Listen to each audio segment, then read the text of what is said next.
tatou whaalonga ua tapisa fo ile malo le atu o le tatala lea o le whaatinoina o le pālota o tangata tua atu Samoa, fafo atu Samoa po o malo le atu o lo au maui i atu i fafo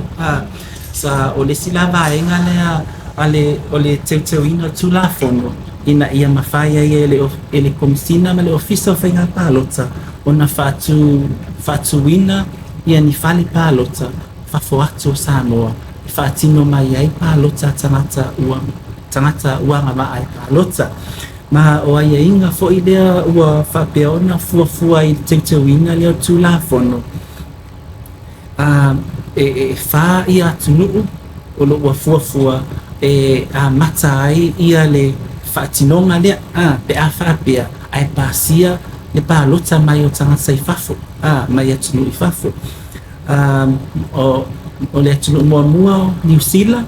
ia o Australia o Amerika ia ma tutuila ni Samoa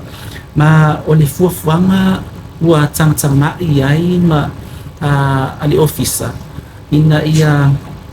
whaonga ina ia ofisa o ambasa ofisa ko ile tatou atunuu ma lo Samoa lo i tono atunuu nei e whaatino ina ai ia whale pālota ina ia mawhai o na whaatino ai ia pālota al malo le atunuu ole leia manoa tatala lea i lātou uma o loa mau fafo ai ua mai e tapuni i fole lola a ua mai a ona restala i luna o lola pālota ia e makua anga maana ai a whapea e tapuni i fole lola o le tapuni restala wa close lola ia ai kele i le skala e le mwhaina ngai pālota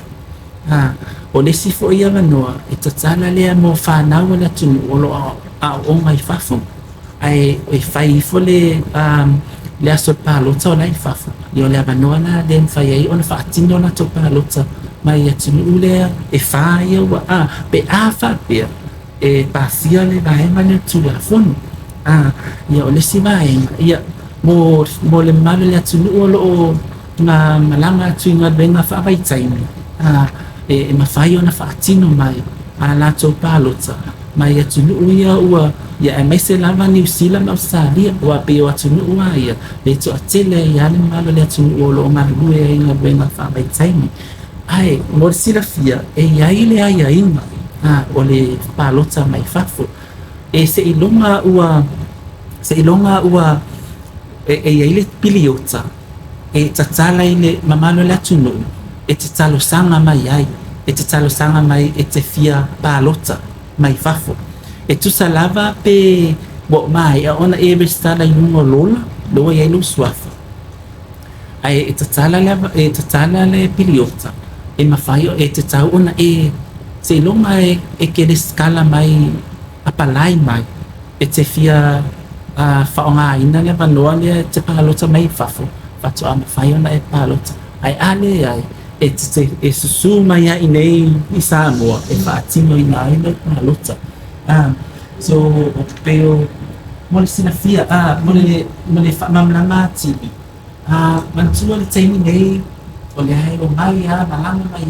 ia le malo le tunu mai i nei Samoa e whaatino ai so o le hai tatala ali pālota o tangata o lo o mau fafu ai taimi nei e sune na mai nei malanga mai nei Samoa tingo ai na to pālota i aso pālota ai o se swinga fogu o tulafo le la mawhai ai o na tatala le manoa e whaatu ai whale pālota i atunu e whaateta ina e mawhai ai o na whaatino mai le pālota i atunu i fafo e o se whaamana mamanga atuli nga o laenga leo pālota mai fafo e ka kofisiri leo tau ai mana ia le vaenga lea wa o le tūtō nua lea sa o tultuli atua fo il vestal wai e wai tā ua no tutilo ua samali tau sanga talu na tala lea manoa lea le stala mai e tātou tangata i nei le whainga ruenga ma pisi ka mai kia onga ma le vaenga ia ai mai se ai o tunu e whale na e sauno ai ai wo ke ino ke lo aku Mai le nei taimi umina wa toi le ava no e o e le stala ai online. Ma le lua se fulu lua tangata palo tangata na le stala. Mai atu no ui fafo. Au sa ka alia se fulu kasi fiku New Zealand ia ma le kasi ape kasi mai i Amerika Samoa ngale lua kukuila. La i titi tele. Le ala wo to e mawatu le si vaenga fau le o mawatu i lau sunga poro fionga fui maono. Tu sape le ana e le si tala i lunga o le lola voi le na i lunga online. Meleng ofa koe ngā ko lua mai fafo. Kusala pe nga e le skala mai ngā. Ai tatau fo i ona au mai malau talo sanga aloa ia o oe e te fia pā lota mai i au se kālia po o New Zealand. Ona whiriwhiri ai la i o tau peta lia tau sanga lea Wa ole si fo i tūlanga wa o iei fuanga le nā. E mawhai e el ofisa ona tilo po o ngā whia tonu. E le to tele ele mamalo le atunu. Lea lai tana whia mai e wha atu o se whanipalo tai i lea area o lea foi se tete. Tūlanga pe o le si maenga nā. So ole fufuanga foi nā o lo solo lava i le requirements le iai le pre-bowling. Le pre-bowling. O le foi se longa foi iai te apalai mai fatu ai. Le foi e apalai le foi apalai foi same process. Le foi la apalai le palota mai o tangata fia palota mai pafu. Pe o le tulanga na le ia o le siva engo o le teuteunga lama lea. E mai e whatulanga ina foi e iai i le malosianga le komisina e a foi. E tu wai se amanoa pe whaatino ai le piliota. E whaatino ai ia le open ai le palota mai fafo. Whateta inga pe tolu wha lima ni aso. E mua whaatino palota i la tau ia le la palota mai fafo. E le iyo o le aso whainga palota. Palota tele. O le fuafuanga ina ia bawe o na tau nuu mai nei ia palota. Ai le whaatino ina le official le whaitau na aloa ia. Kusa o le pre-bowling e whaatino i mō tangata matutua ia tangata foi ai o le advanced voting pe se whaingoa ina na o le system le la whaonga mō la tau e palota mai fafu. So pe o le ata whaataita ina ia mawhai o ina ia mamen tau lu mai nei o pusa palota. Le iai ia tau lu mai nei ai le whaatino ina ia le whaitau na no ia o le siva e ma o le process le la whaatino i le whaatino ina palota mai fafu. E whaonga ai ia le whaatino ma le whaatino i le special vote. Tusa la whaonga le la whaonga fo o le special vote. Le pe o le process masani le whai le aso whainga palota tele. E tatu silele tau nuu mai. Whawhetai a whi mono. Ke lea lo malamalama le wa iai ia wa o tato ngā ruengai whai whātasi a lava lo malamalama malo uiloa. Whai ngofia fo i ona wha upo ia le whi au e momoli atu le mātou pito la au li taimi e whai ei whaitala noanga ma tala fau foi. Ai ele whasili le utau nuu mai ma le whaataita inga i oi le fio ngā maunga. I le tamaita ilo ia a whainau le tū malo le a whaataita inga vai maunga e wha ia tamaita i lea na tau wā mai ai o le whasili le sau mai whafo. Ai o mai el pālota e malo tamaita ai. Ai o la tau sui fo ia e tōtolu le lalo i fo tamaita i lea na malo mai ai. E au sia fo ia la tau tūlanga mawalunga. E mawhai ai o na while wha ato ai le limo. O sui tamaita i pē whai fo. O te loe whai ngatau na tupu pē e ai longa i ai tā pena penanga i ai. O le asau whina ngalo. Ia whaftai a le rua mo whesili.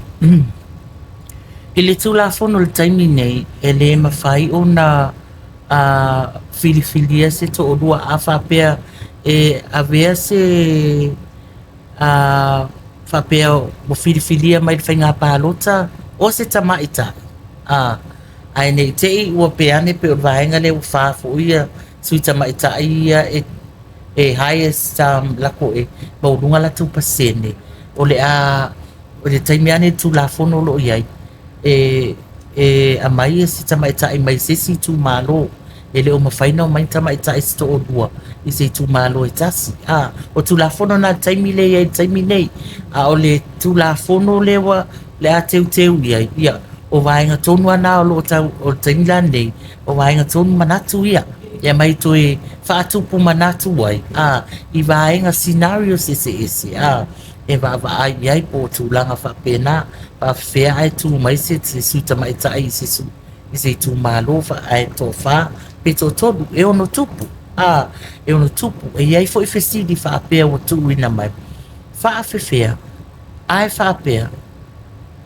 e alu le fai nga pa lota ai mai fo e fai vai ta mai ta e na to dua tama adi